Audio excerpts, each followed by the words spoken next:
going to Monday the 1st of May 2023. May Day riots sweep many cities in France over retirement age.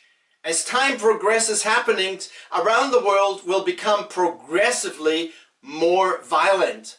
And we are seeing this. We're seeing it in Europe, but also even here in America. Things are becoming more and more violent.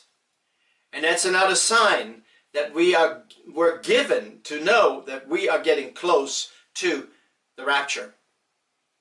Tuesday the 2nd of May, 14 Tu-95 Russian strategic bombers have been reported in the air in the last few hours. It's not clear if they have already launched their own cruise missiles or if they are waiting to launch a second wave. Now that was back on Tuesday the 2nd. And we saw on the news the devastation that all of those bombs had in the Ukraine. Again, war is raging, isn't it? Wednesday the 3rd of May. Vandals defaced a Jewish house of worship in Barcelona, Spain. It is the second such incident in the city in less than 10 days. Graffiti reading, "Why do you kill in Palestine?" was spray painted outside a Shabbat synagogue in the city. Anti-Semitism is alive and well. And the Bible tells us that the Jews will be hated by the world. And it'll get worse and worse for Jews. And more will return to Israel because of that fact. Anti-Semitism around the world. Strong in Europe, but even in America. This one here reported was in Spain. Also on Wednesday the 3rd of May, in Kenya, police have found more than 100 bodies near the property of a self-proclaimed preacher. He is said to have motivated his followers to their death fast. Incredible. And what does the Bible say? In the end, there will be all those false teachers. So here's a false teacher, and he leads 100 people that trusted him, that followed him to their own death, because that's what he thought was the way to God. What a lie. They fell for it. Thursday the 4th of May, once again, 104 rockets launched from Gaza. Eventually over 1,000, and actually then it came to 1,200 rockets were fired altogether. Please go ahead and watch with me the report.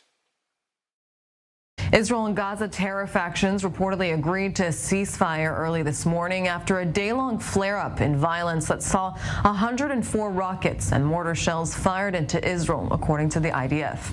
The agreement, reportedly mediated by Egypt, Qatar, and the United Nations, went into effect at dawn. Nevertheless, a rocket alert went off near the southern Israeli community of Nir Am shortly after the start of that reported ceasefire. Following an IDF security assessment, it was decided that activity can resume in the Israeli communities on the Gaza border as normal, with no special security measures remaining in place. During the night, the IDF carried out several rounds of airstrikes against Hamas targets, among them a base that housed a weapons production site, a concrete production plant, and a tunnel used by Hamas in southern Gaza. Sirens continued to blare in Israeli communities near the Gaza border overnight after the death of Palestinian Islamic Jihad member Khader Adnan after an 86-day hunger strike in an Israeli prison. He was arrested on terror charges and was in detention while awaiting trial. Early on Tuesday, 3 rockets and 1 mortar shell were fired into Israel. In response, IDF tanks struck a Hamas observation post near the border. Later in the day, dozens more rockets and mortar shells were fired from the Gaza enclave, one of which hit a construction site in the city of Sderot, moderately wounding a 25-year-old foreign national and lightly wounding 2 others. The so-called Joint Operations Room, which is made up of various Palestinian terror factions, including Hamas and Islamic Jihad, took responsibility for the rocket attack. Friday the 5th of May. Minister Yoav Gallant warns Iranian nuclear program is more advanced than ever during state visit to Greece and Cyprus. An Iranian nuclear program is getting further and further advanced. They're getting closer and closer to the moment when they say, we are ready, we installed it on warheads, and we are ready to shoot at Israel. I personally believe it will not come to that. I personally believe that Prime Minister Netanyahu, before that point, and I think he knows exactly when that point will happen, will go on the attack. Time will tell. Saturday the 6th of May. A new report by an international alliance of humanitarian organizations show that 258 million people in 58 countries faced acute food insecurity last year. That's a fancy way of saying starvation. Acute food insecurity. The Associated Press reported that. People facing acute food insecurity have so little food to eat that their lives and livelihoods are in immediate danger. And what do we read? One of the very first signs, the rider on the black horse, he tells us, starvation is going to happen in a worldwide arena. That's coming in the beginning of the 7 years of tribulation. Sunday the 7th, Israeli forces demolish overnight the home of Mohammed Zof from Haris, a village southwest of Nablus, who killed 3 Israelis in a terror attack in Samaria. You see, what happens if somebody kills an Israeli? A Palestinian kills an Israeli or more, in this case 3. Their homes, as beautiful as they might be, as you see here in the picture, beautiful home, is destroyed. The family is told, you need to move out. The house will be taken down. Monday the 8th of May. Year after year, Amnesty International paints a very negative picture about Israel. But is it correct? Let's watch and find out. There's no problem with the Arab citizens of Israel. They have the same rights as all of us, and the Likud government has invested in the Arab sector more than any other government. And what about Israel being a Jewish state with equal rights, as the Prime Minister noted? That's hardly evidence of apartheid. It's what the UN called for in 1947. It's what the international community supports. Meanwhile, Palestinians must recognize that Israel will be a Jewish state. And it makes Israel the single tiny place for Jewish national self-determination, alongside an Arab state, an Arab republic, an Arab Islamic state, an Islamic country, an Arab republic, an Arab state, and an Islamic republic. Amnesty hardly does better with the Ben-Gurion quote. First, although Amnesty claims the context of this February 1948 quote is attacks by Jewish forces, Ben-Gurion was actually speaking during and about a time of attacks against Jews by Arab militias. Arab opposition to the partition scheme has been violent. The call for a holy war against the Jews went out from Cairo. Until shortly before 5 Arab armies invaded the Jewish state in May 1948, the main Jewish military force focused mostly on defensive operations in the face of Palestinian attacks. Although Amnesty pretends the Ben-Gurion quote is evidence of apartheid, and of Israeli leaders being clear about their intentions from the beginning, the text by Ben-Gurion in fact says nothing about the country's ruling system. Not a word. His speech was about surviving the war being waged against the Jewish community. Even worse, Amnesty conceals other statements by Ben-Gurion that were about the nature of the state. Just months before Amnesty's quote, Ben-Gurion said, "In our state there will be non-Jews as well, and all of them will be equal citizens, equal in everything without any exception." And just a few months after, "We appeal in the very midst of an onslaught that has been raging against us for months, to the Arab inhabitants of the State of Israel to preserve peace and participate in the building of the state on the basis of full and equal citizenship." Serious research wouldn't need to hide Ben-Gurion's calls for equal rights. but Amnesty conceals them, because this isn't serious research, it's the zeal of a prosecutor. And Amnesty's dishonesty continues. 2.5 million Palestinians live in Israel and East Jerusalem, restricted to enclaves that make up around 3% of the entire area. This statistic, meant to dishonestly evoke South Africa's Bantustans, is both mundane and false. Mundane because in urbanized countries across the world, most people live on tiny fractions of the land. The same goes for citizens of Israel, whether Jewish or Arab. And Amnesty's claim is false because it's simply a lie that Arabs in Israel are restricted to 3% of the country's land. Cities and large towns that are 100% Arab take up 711 square kilometers, or about 3% of the land, which adjusted for population is more space than taken up by 100% Jewish cities and large towns. But regardless, Israel's Arab citizens are hardly restricted to those all-Arab towns. Just like Jews, they can and they do live in Jewish-majority cities like Jerusalem, Tel Aviv, Haifa, and Eilat, or lesser-known communities like Nof HaGalil, Ma'alot Tarshicha, Ramle, Lod, Akko, and Metula, and Carmiel, Nahariya, Tzfat, Hadera, Afula, Kfar Saba, Netanya, Givatayim, and Harish. And that's without even taking into account small Arab villages, and small Jewish villages, where Israel's Supreme Court has enforced anti-discrimination laws to uphold access for all.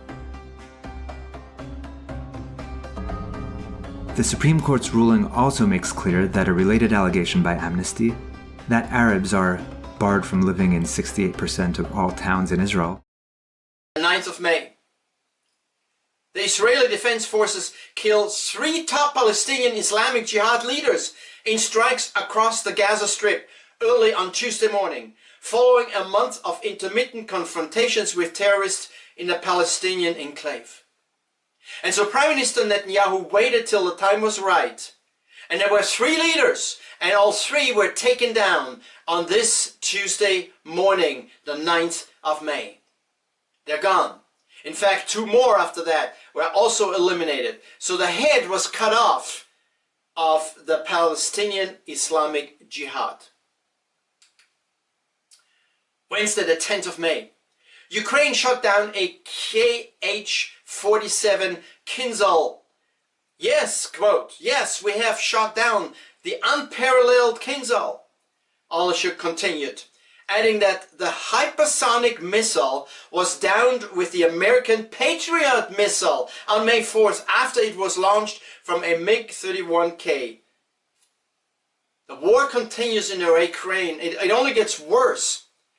And again, the Bible, as one of the end-time signs, tells us there will be wars and rumors of wars. That's Matthew 24:6. Yes, that is continuing. Thursday, the 11th of May. Nearly 500 rockets were fired today from Gaza. Not a single Israeli casualty. In the last 2 hours, the IDF destroyed about 10 houses of Islamic Jihad operatives, the leadership. Their houses destroyed. On that one day, 500 rockets. As that war came to an end, the war only cost 1 Israeli woman's death because she did not obey the signal, the sirens, and go down in the bomb shelter. On the other side, in Gaza, some 24 Palestinians, including kids, died because many of those bombs fell short and fell inside their own territory and killed their own people. On Friday the 12th, another one of those destructions. There's this house.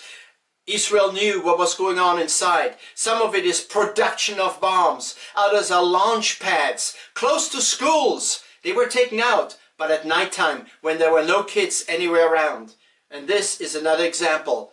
Strategically destroying the jihad. Saturday, the 13th of May. So far already 1,100 rockets were shot upon Israel by the Islamic Jihad from Gaza. We're going to go now to Amir Sarfati as he explains what happened and exactly to understand that war with Gaza. Let's go and watch that. Israel response was very weak, very disappointing, and everybody in Israel were with their face to the ground. Netanyahu's ratings in the polls were plunging. Everybody were disappointed. But Netanyahu said to the people, we will attack when we find the right time to do it. We don't just respond without thinking.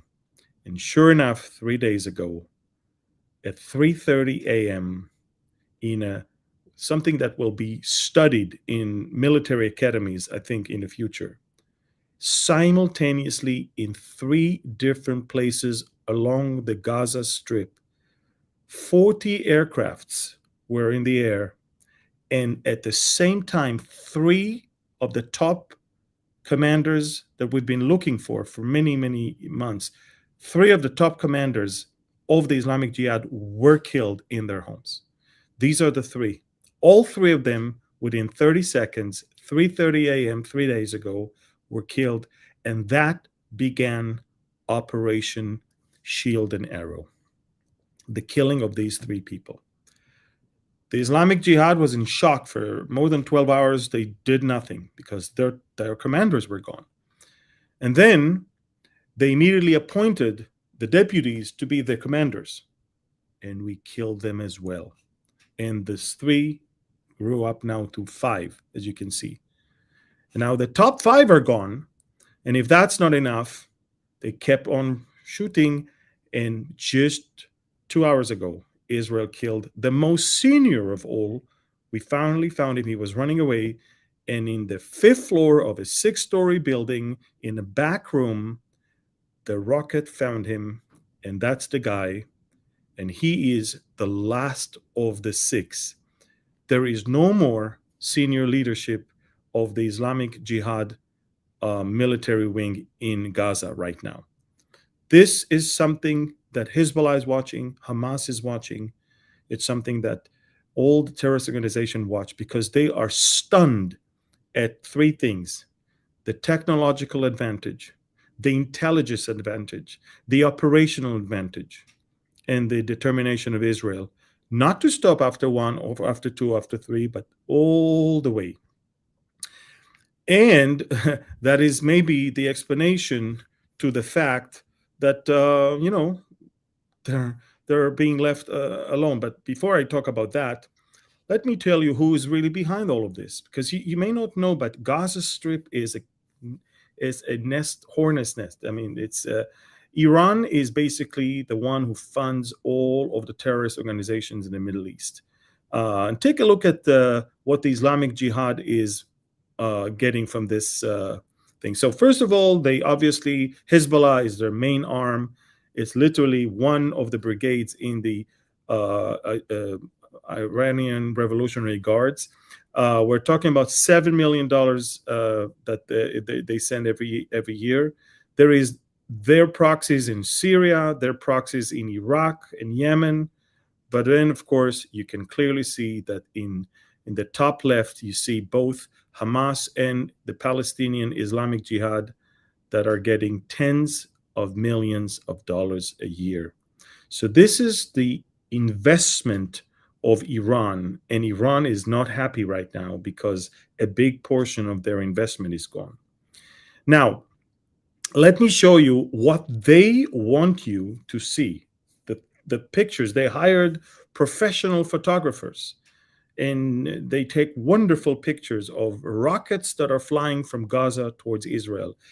Spectacular photos. These are all literally, and I posted on Telegram many, many more in the sunlight and the sunset and the sunrise.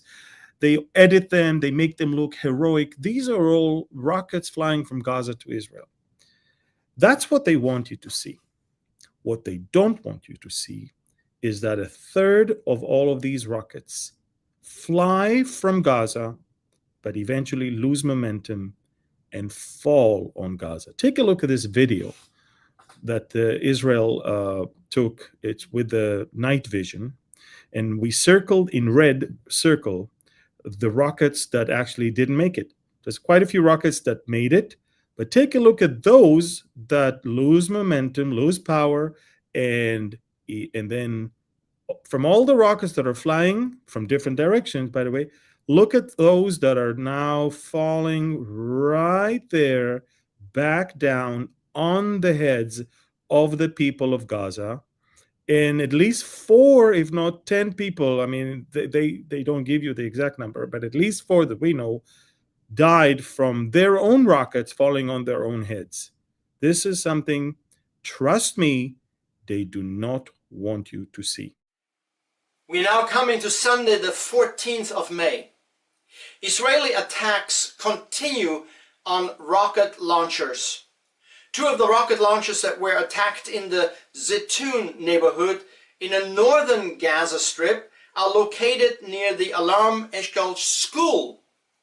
The Air Force attacked early in the morning to neutralize the threat of the launchers and without the presence of uninvolved civilians in the vicinity.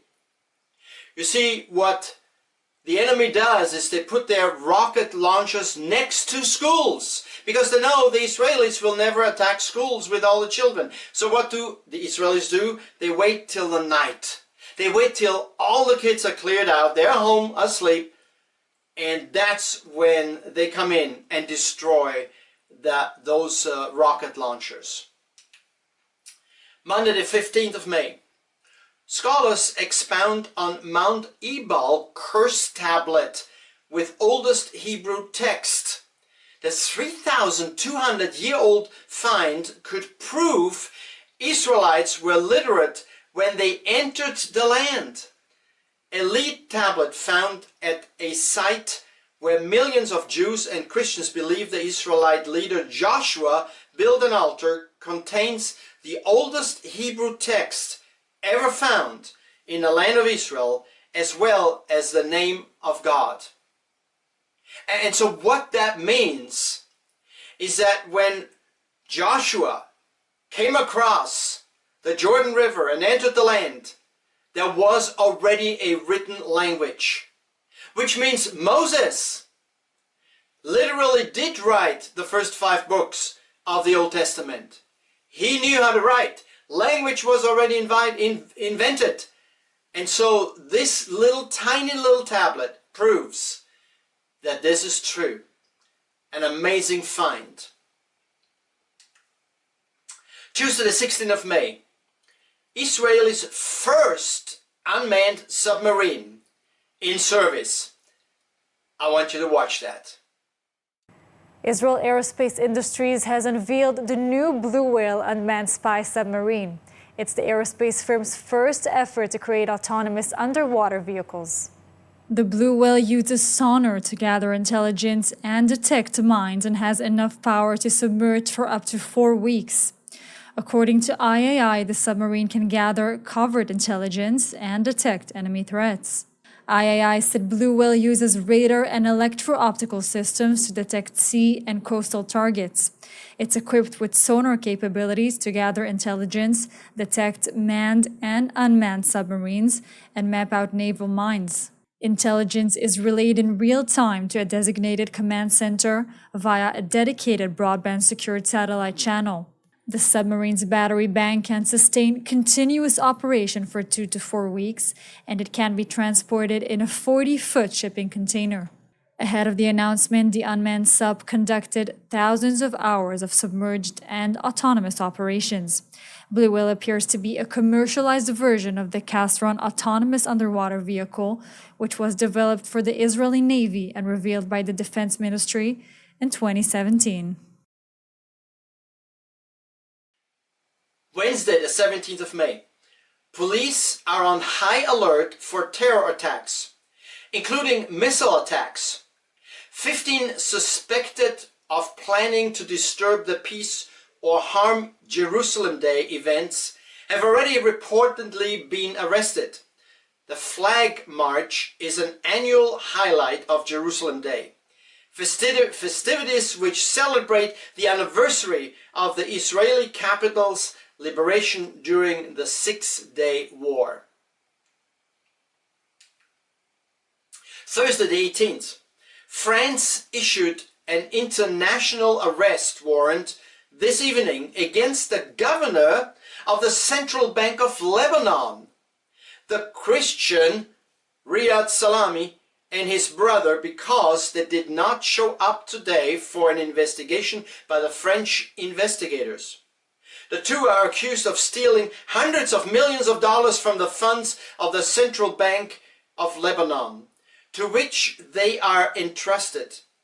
The Salama brothers are, of course, supported by Hezbollah, the main thief in the story. And so what happens is that France helps the country of Lebanon and gives them money, and so here's this couple of men, two brothers who were in charge of taking that money and distributing it to the right places and the right banks, and all of a sudden the money is missing. Now it says Christian. Now we have to understand that over in the Middle East, when they say Christian, that doesn't necessarily mean born again Christian.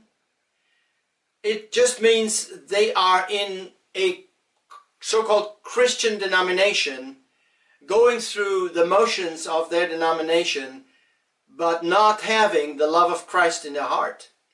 That's why stealing for them is no problem. Millions are missing.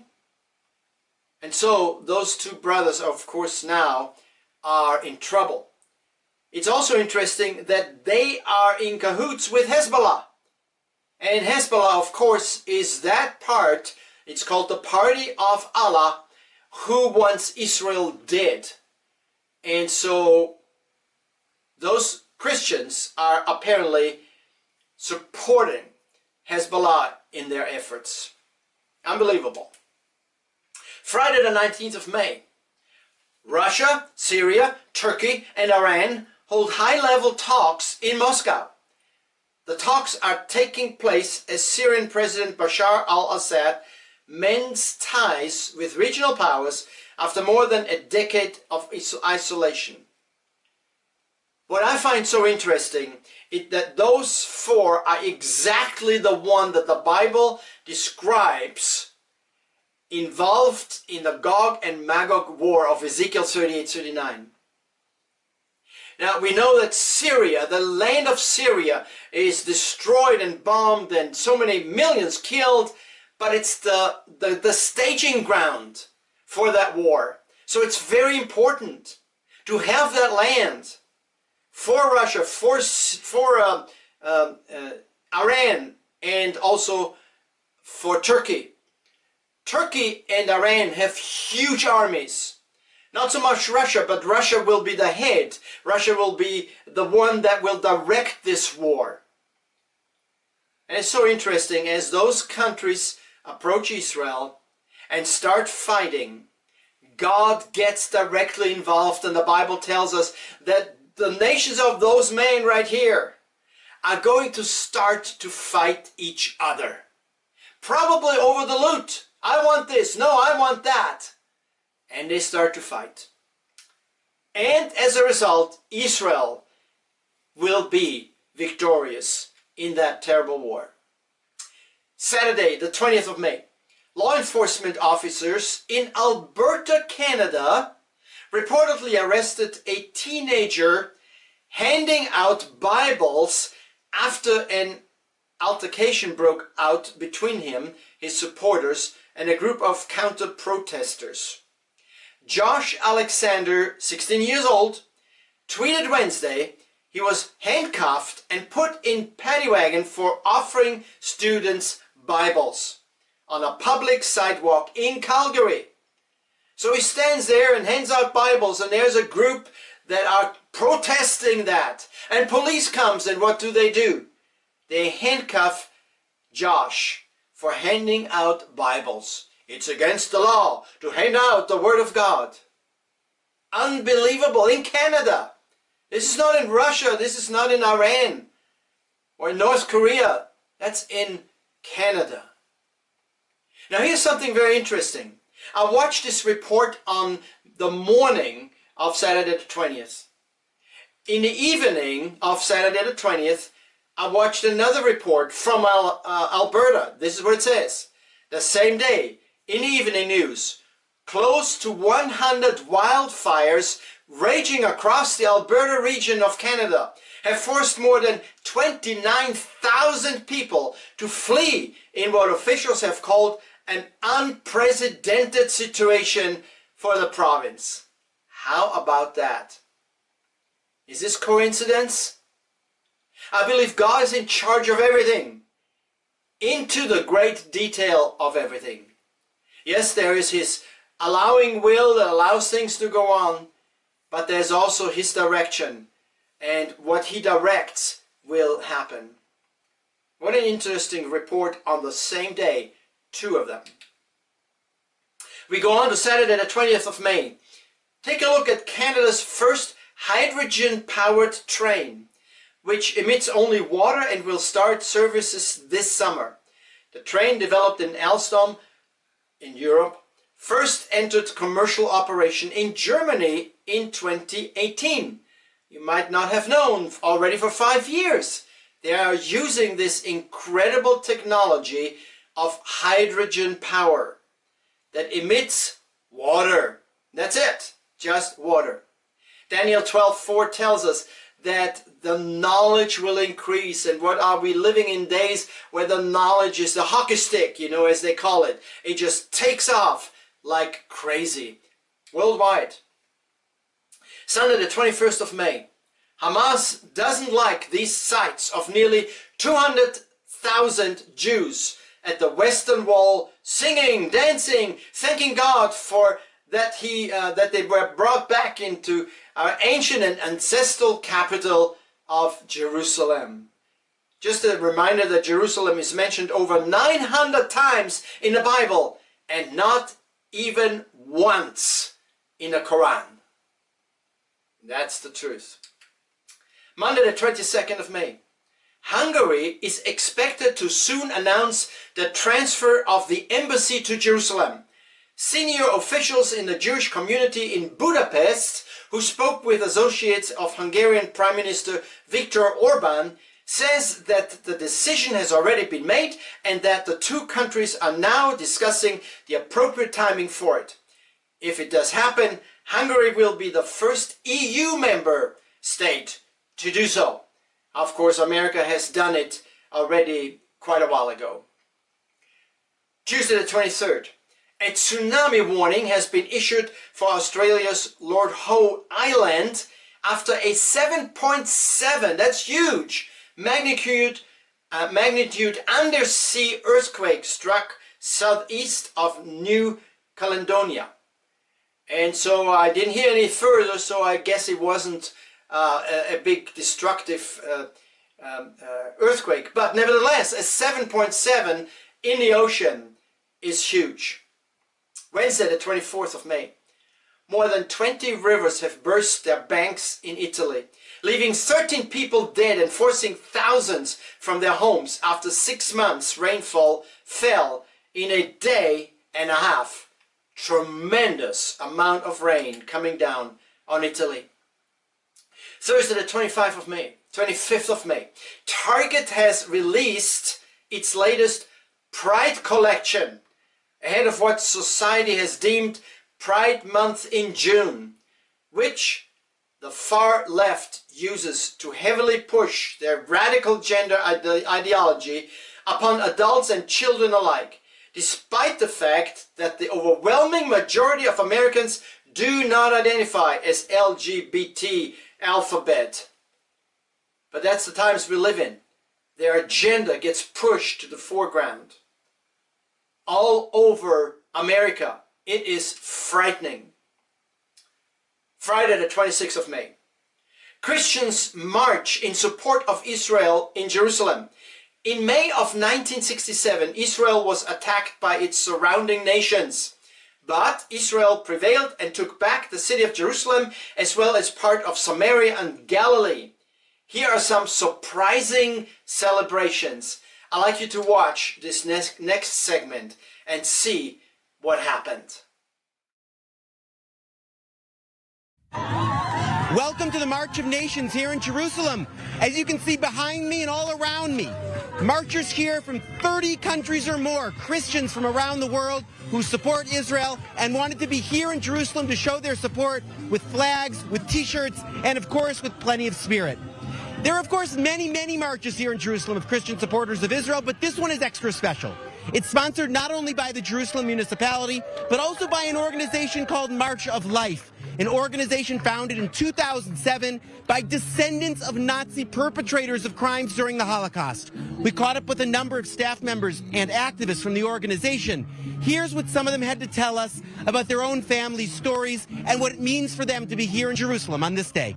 In the beginning, in 2007, there was a group of Germans who started to look into their family history, what their grandfathers did during the war.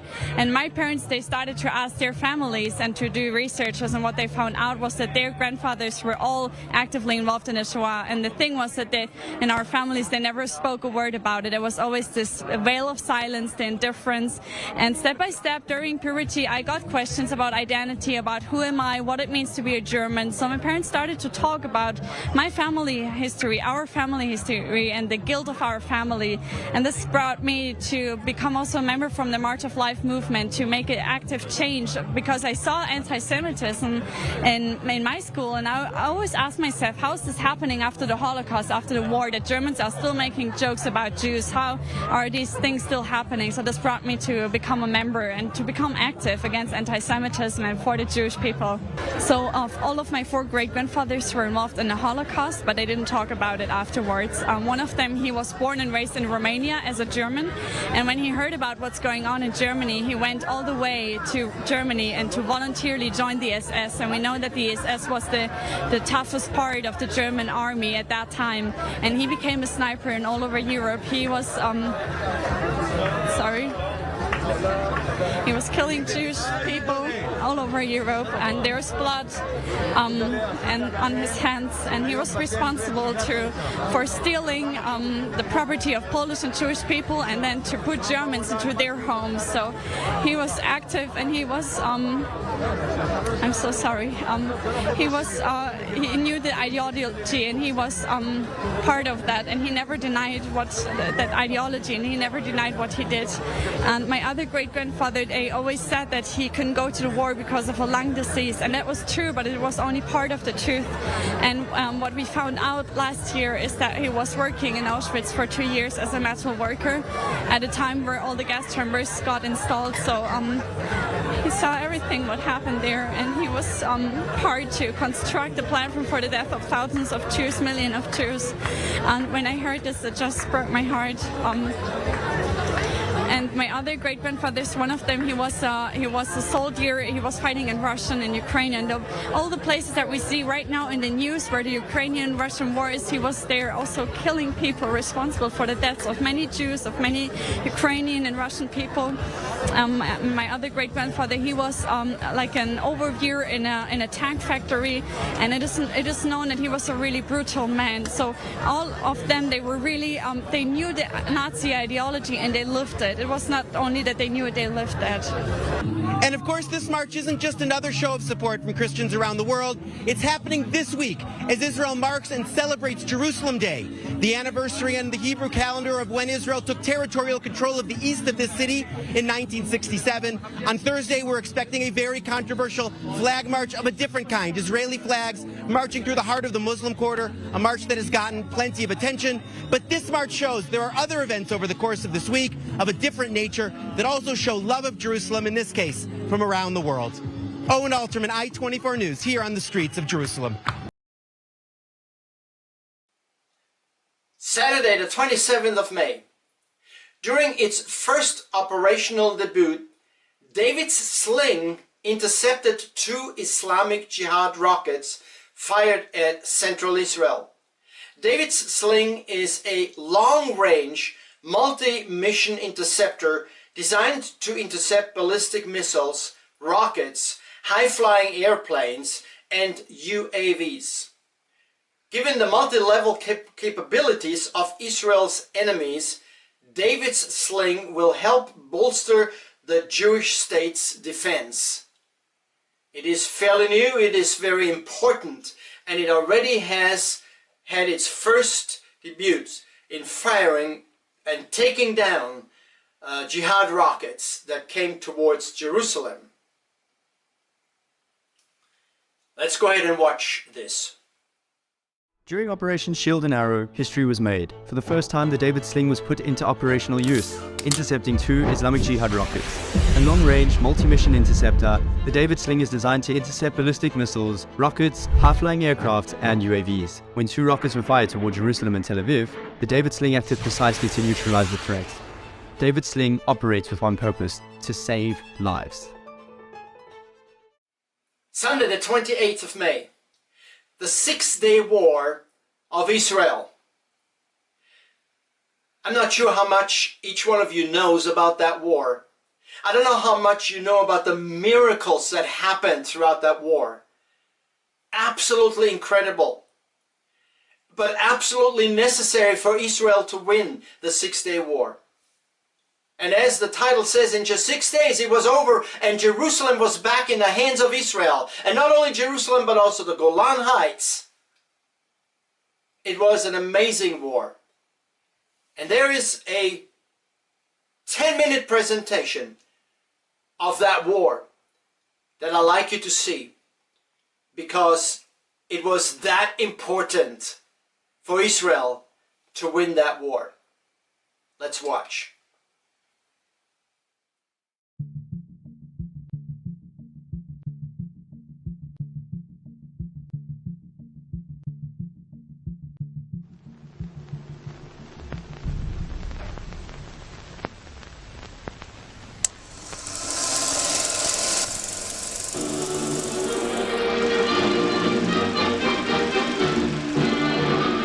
News brings you the latest incident to upset the chancelleries of the Muslim nations in the Middle East would not accept Israel's existence since its founding in 1948.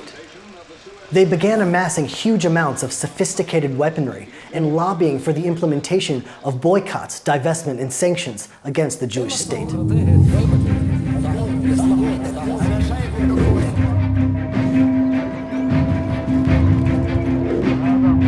On the 15th of May 1967, on Israel's Independence Day, a 3-week period began which was one of the most tense and fearful periods in Israel's history. In direct contravention of international agreements, Egyptian leader Jamal Abdel Nasser removed the UN peacekeeping forces and began moving tens of thousands of soldiers and hundreds of tanks into what was the demilitarized Sinai Peninsula towards Israel's southern border. Egypt also blockaded the Straits of Tiran, an open international waterway which was essentially a declaration of war.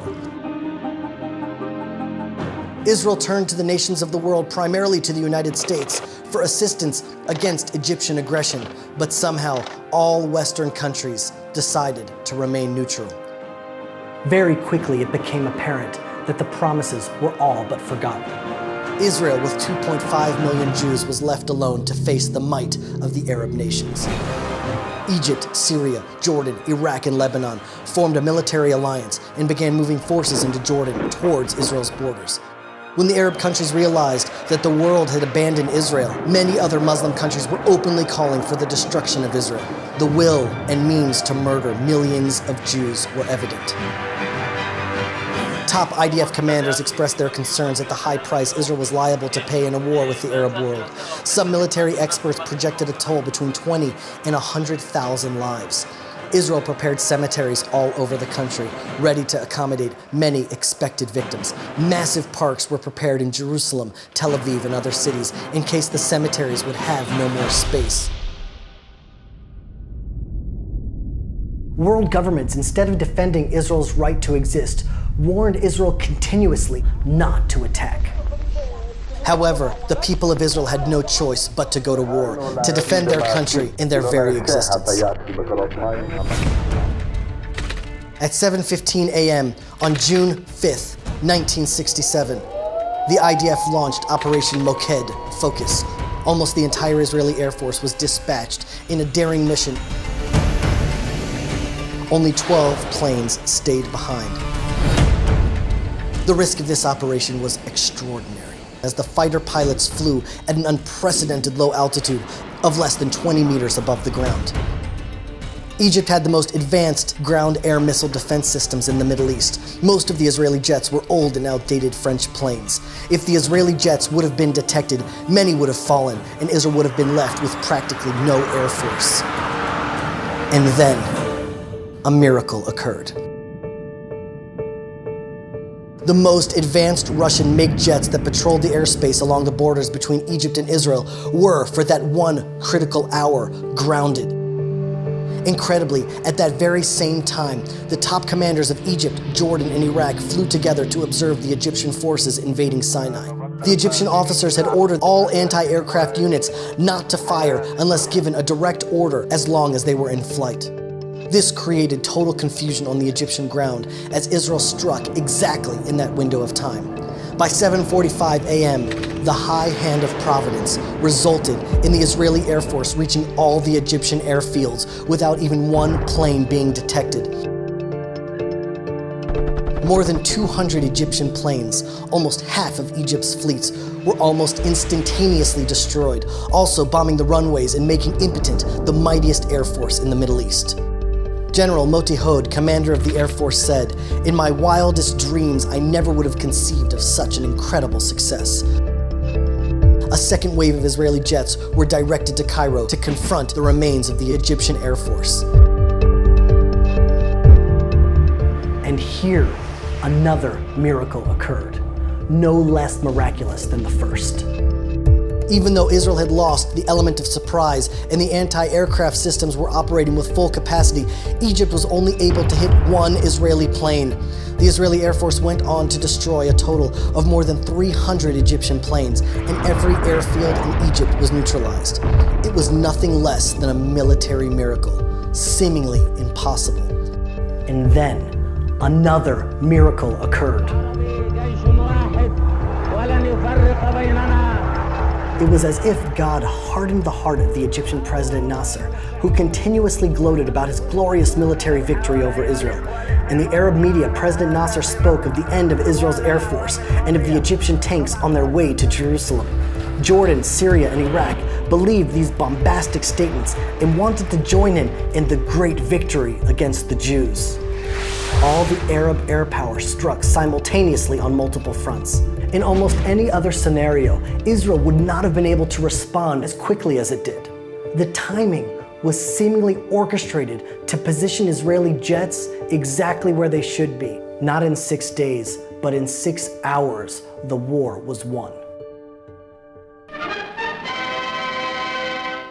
A biblical prophecy comes to pass as the forces of Israel sweep on in an astonishing triumph of strategy. After achieving air supremacy, her forces thrust like an avenging sword at the very heart of Arab self-confidence. And then, perhaps, the greatest miracle of all, a miracle Israel never expected: Jerusalem.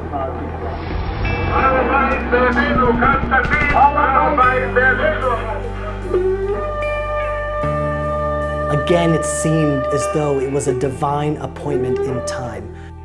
Jerusalem was to be restored to the Jewish people after 2,000 years.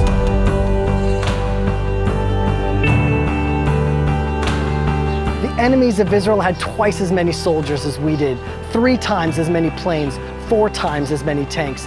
The odds were stacked against us on every military front. The love of Israel, self-sacrifice, and courage of the Israeli soldiers, combined with divine guidance and assistance, made these miracles possible. Yitzhak Rabin, then the Minister of Defense, was given the honor of giving the war its name. He chose the 6-day war, recalling the 6 days of creation, as Israel too was created with the liberation of Jerusalem. As the center of gravity of the Jewish people has now returned to the land of our fathers, the Torah center of the world has once again returned to Jerusalem. The chief rabbinate of the State of Israel has established the 28th of Iyar, a day of Hallel and Hodayah, praise and thanks for the salvation of our people and the liberation and return of our capital, Jerusalem. Jews in Israel and in every country in which they reside come together in prayer and celebration. Similar to Hanukkah and Purim, it sometimes takes many years for the miracles to be fully recognized and celebrated. The Mizrahi World Movement is involved in massive community-wide celebrations across the globe, from London to Los Angeles, from Melbourne to Johannesburg to Chicago and Toronto. For 2,000 years, our hope never died. Our faith as a people never wavered. Wherever Jews were and whenever they prayed facing Jerusalem. Whatever happened the night before, whether it was the Crusades, the Inquisition, Muslim oppression, or Nazis in Germany, the next morning a Jew would wake up, dust himself off, put on his talit, face Jerusalem, and pray to come home, knowing somehow, some way, God would bring us back. This is our greatest celebration, to be alive in this generation where the prayers of our fathers and mothers have finally been answered, to be alive and to take part in Jewish destiny. To experience miracles of divine providence, Bayamim Hahem, Bazman Hazeh, like in those days, but in our time.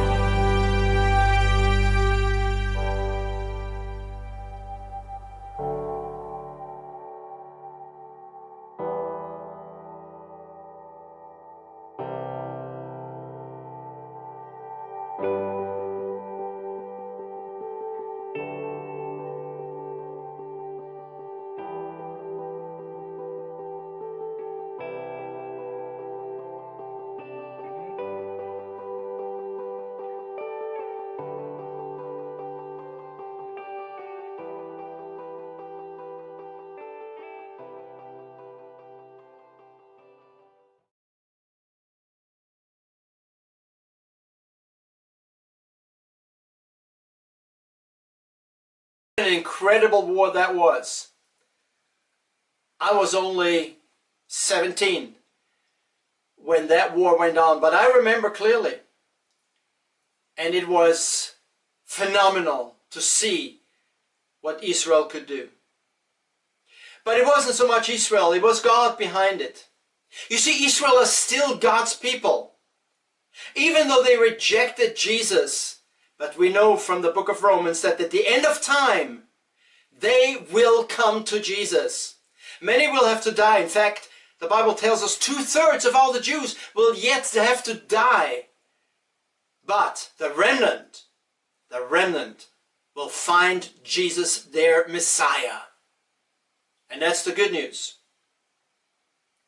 Now I need to tell you something before I finish, and that is this. In just a few days, I will go with my family to both Switzerland and Austria.